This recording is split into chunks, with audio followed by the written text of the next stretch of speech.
Hello, beautiful souls. Welcome back to the Hello Goddess podcast, where sacred meets savage.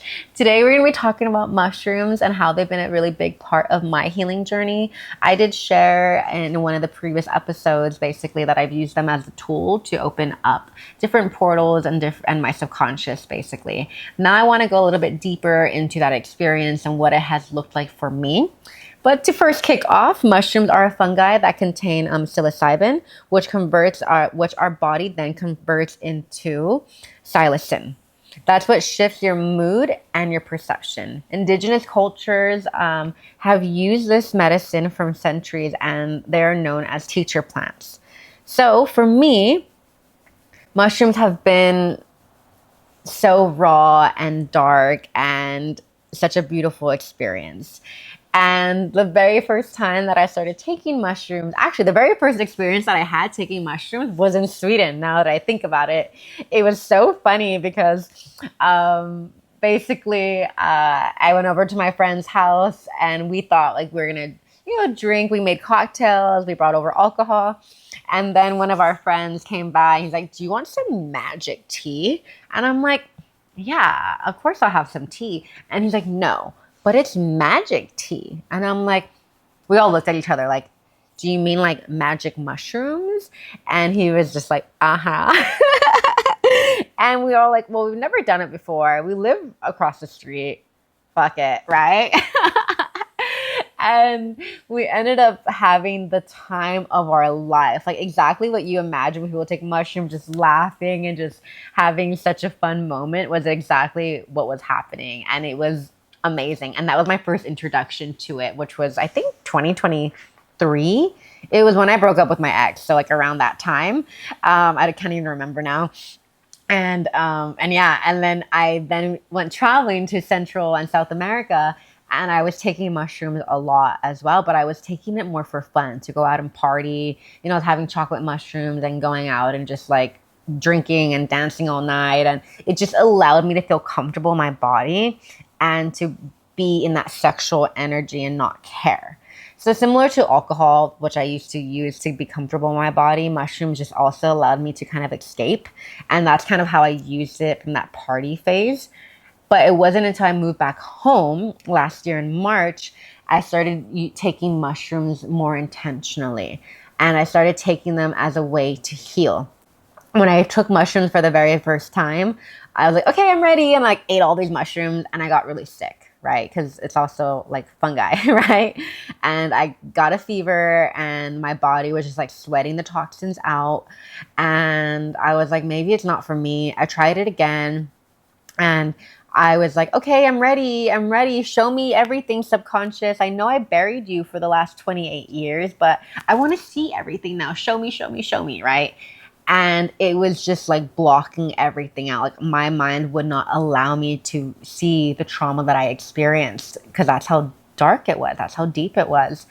And I remember lying on my bed in Venice and I was just thinking, and I'm like, why does everybody leave me? Because I was thinking about my ex and I was still very much heartbroken from that experience last year. And I was just thinking like, everybody leaves me, everybody treats me poorly. And then it hit me that I left me, that I abandoned myself, that I stopped choosing myself.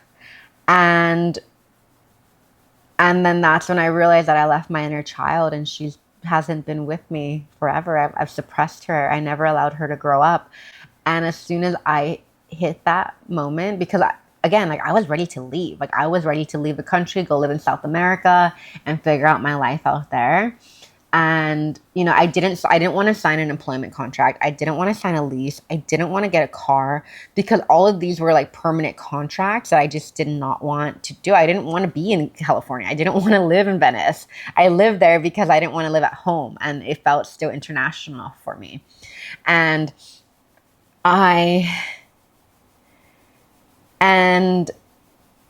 my inner child was like, you're just going to abandon me again. You're just going to leave me again. And it was in that moment when I was in my journey that I realized that even though I know my higher self or my current self now is okay to leave and go live an amazing life overseas, my inner child needs stability. My inner child needs to know that I'm going to be here for her and give her the security that she needs. And when I was able to recognize that and realize that my pattern is running away, because I'm like, no, I don't run away from my problems. I tackle them head on. And sometimes I do. But other times it's easier for me not to be here. It's easier for me to live in another country. It's easier for me to not stay in Sweden. Like it was easy for me to leave and go travel for 10 months instead of healing my broken heart there. It was easy for me to leave the US instead of like figuring out how do I become an adult in the US and like forgive my family for the things that happened to me as a kid. And once that portal kind of opened up for me, I was able then, once I signed my employment contract, I signed a lease and I was like, okay, I'm going to show myself job security. I'm going to show myself that I can make it out here. Not that I have to prove anything to myself, but it was more like showing my little girl that I'm going to show you what it means to be stable on your own and to build your life on your own, not needing another man, not needing other people to like, of course, like accepting help, but you know what I mean? Like, just really going out there and showing myself that I am capable of more than what I give myself credit for. So yeah, that was one of the first awakenings or realizations that I had. Other realizations I've had, one time I felt all the abuse happened to me again. So like I was sexually assaulted by my father and I felt everything happen. I saw the abuse that happened at my other home as well, that right now I don't feel comfortable sharing because it is my story, but it's not fully my story to share. It was just a lot happening at both homes and I just felt everything.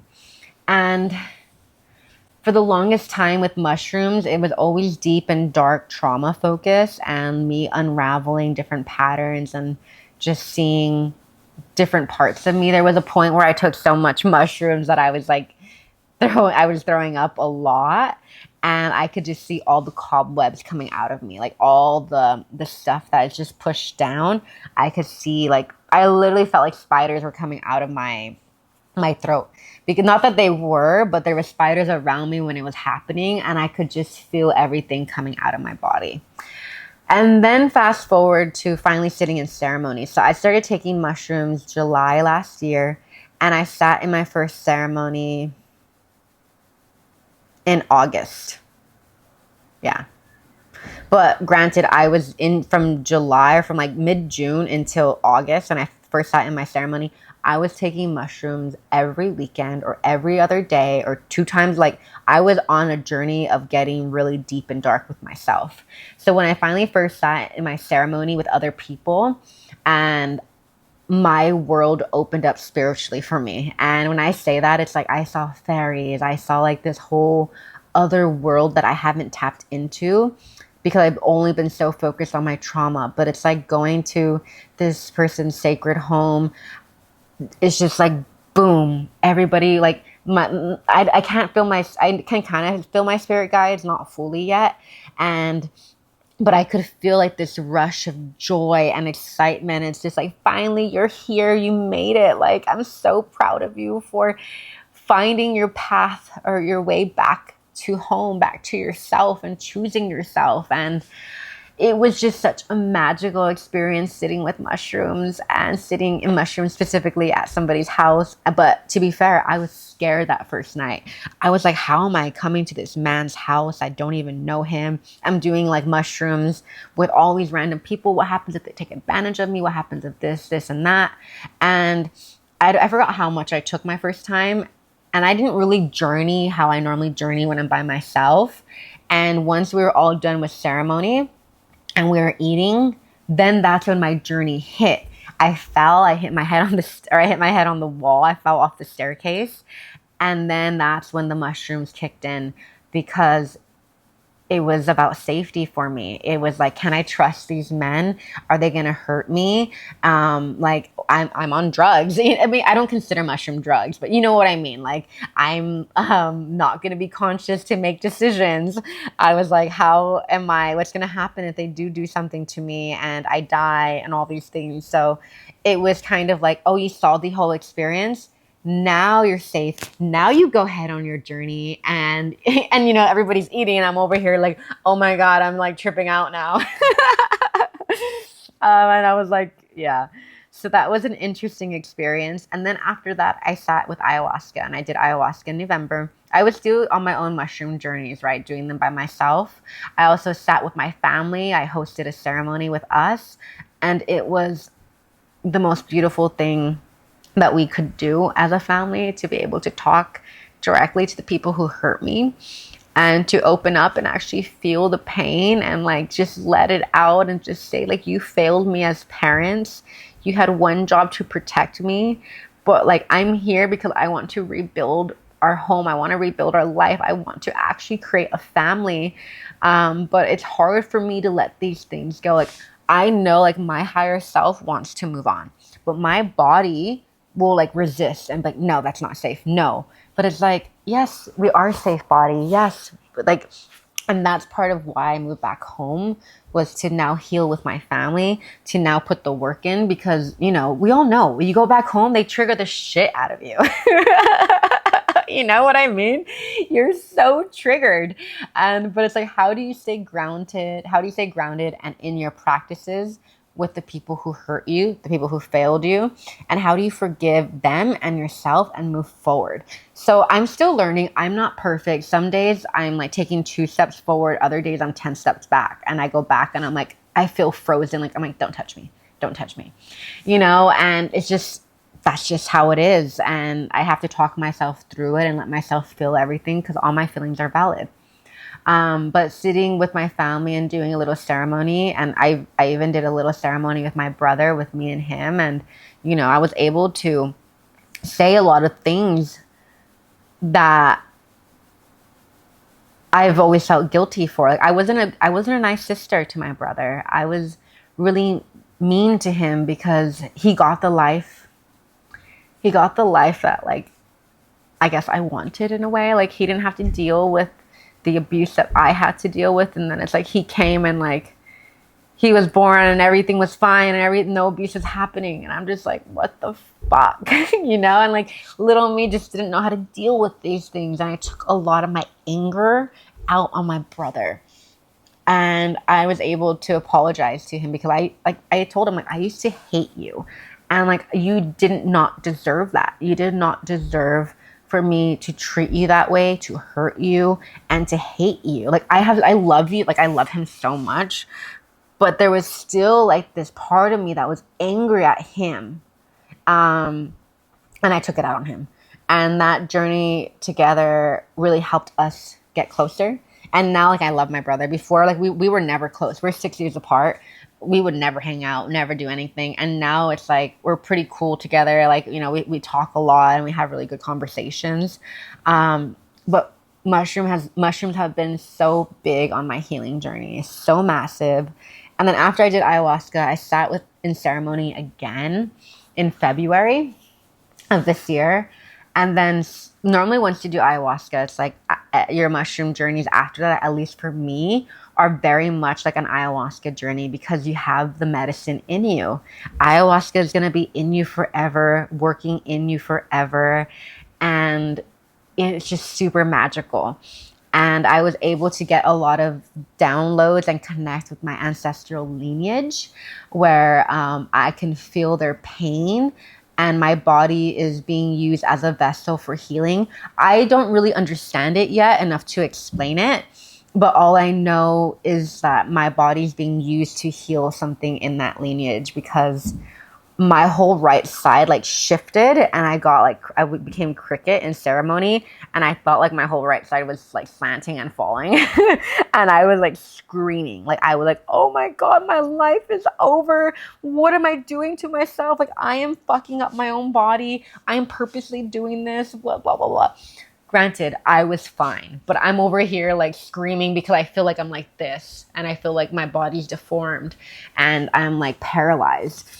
And I had to move my body back into place. And every time I moved my body back into place, I felt the pain that the lineage that I'm part of goes through. I felt them walking up and down those mountains and how crooked their feet get, how slanted their back becomes.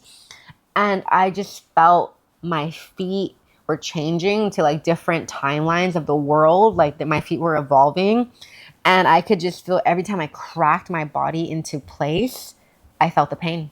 And I was like screaming and like in a way the lesson, because at this point in February, I was ready to book a flight and leave. I was ready to leave California. I felt like I already achieved what I wanted to back home. My family and I were on good terms and I was ready to go leave and go live in South America. But that experience taught me that one, I should be grateful for the things that are in my life. I'm taking a lot for granted. I had at that time a really good job. I was building a community of women through Pilates, and I lived across the street from the beach in Venice, and my family was there. And I'm gonna just throw it all away, move again, and start over somewhere else. I'm like, what am I searching for? What am I running from? So that was a lesson from that ceremony, was to slow down and appreciate my life and not take the things that are presented in front of me for granted, because the universe has set me up in a fantastic way already. And then after that, I made the decision. I was like, I'm gonna get a dog, and then I got Max, and I'm like, I'm gonna start laying down roots for myself. I don't need a guy to get a dog. Like, you know, my ex and I always talk about getting a puppy together. And I'm like, oh, I can't wait to be with someone to get a dog. And it's like, why? Like, I can just get a dog myself, you know? I can do these things. I don't need somebody else to do my life. I can do my life for myself, you know? And that was that journey, and it was such a beautiful experience. And there's so many more mushroom journeys that I can share, but I'm going to keep it at that for today's podcast. Just giving you a little bit of insight to how mushrooms have helped me heal, the lessons that you get. Every experience is different, but I also want to highlight that I was doing so much that I wasn't integrating. So I'm taking a break, right, from mushrooms.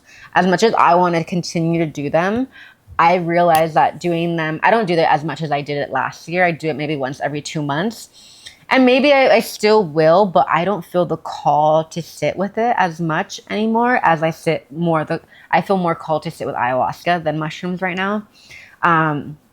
And because you need to integrate, you need to take these lessons that I'm explaining to you that are my lessons, and I need to apply them into my life.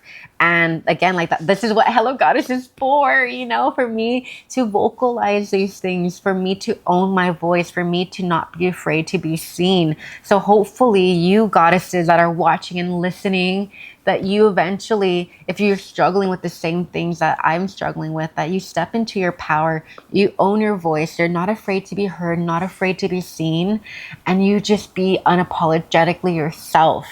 That is the purpose of life. That's why you are here, is to share your light, to share your love with the world.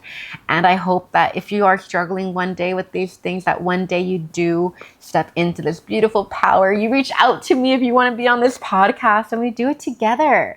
We are building a community of badass goddesses, and I want everybody who's ever been inspired to step into their power, to reach out. Let's do this together. Come on this podcast with me. Share your story, or share whatever you want to talk about, and let's help each other confront our fears, our insecurities, and let's grow. So thank you so much, goddesses, for listening to this podcast today. If this episode resonated with you, if you have any questions at all, put it in the comments, DM me. You know, if you want to share your story at all, tag Hello Goddess. I'm always open to bringing people onto this podcast and just really, you know, sharing the goddess energy with us all, because we all have it within us. And remember that healing isn't perfect. You just have to do it honestly. All right, until next time, goddesses, I'll see you. Bye.